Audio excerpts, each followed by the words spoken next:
আমি মেকআপ করছিলাম কারণ আমি যাব শুটে। এই লুকটাতে আমাকে কেমন লাগছে কমেন্টে নিশ্চয়ই জানাবে। আমরা যাচ্ছি আজকে বন, ওইখানে আমরা ভিডিও বানাবো। দেখো চারিদিকে কত ঘন বন। তো চলে এলাম আমরা এখন লোকেশনে। চারিদিকে দেখো কত বড় বড় গাছপালা। তো চলো একটু আগে যেয়ে দেখা হচ্ছে। তো দেখো আমি টেস্ট চেঞ্জ করে এখন শাড়ি পরে নিলাম। এইখানকার ব্যাকগ্রাউন্ডটা তো আরো সুন্দর। তো আমার বোন দেখো ক্যামেরা নিয়ে আমার সাথে কি রকম ইয়ার্কি করছে।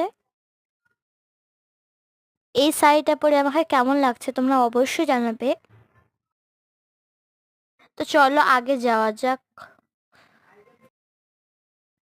যাওয়ার পথে আমি একটা পাথর কুড়িয়ে পেয়েছিলাম, এটা গোটা একদম আমার মতো গোলুমলু। আমার প্রায় অনেকগুলো ভিডিও শ্যুট হয়ে গেছে, তো তার জন্য আমরা এখন যাচ্ছি বাড়ির পথে।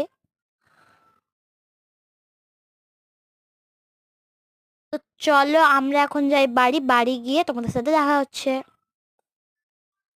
আসার পথে আরো সুন্দর ভিউজ ছিল, তো ভাবলাম ভিডিওটা করে নিই। আমাকে কেমন লাগছে চশমা পরে। অনেক হাঁটাহাঁটি করার পর আমরা এখন চলে এলাম বাড়ি। বাড়ি আসার পর আমার অনেক খিদে পেয়েছিল, তো ভাবলাম কি খাবো। তো বাড়িতে ফ্রিজে রাখা ছিল অরেঞ্জ, সেটাই আমি ছিলে নিলাম। তো এইখানে আমার দিদি আমার সাথে প্রচুর ইয়ার্কি করছিল।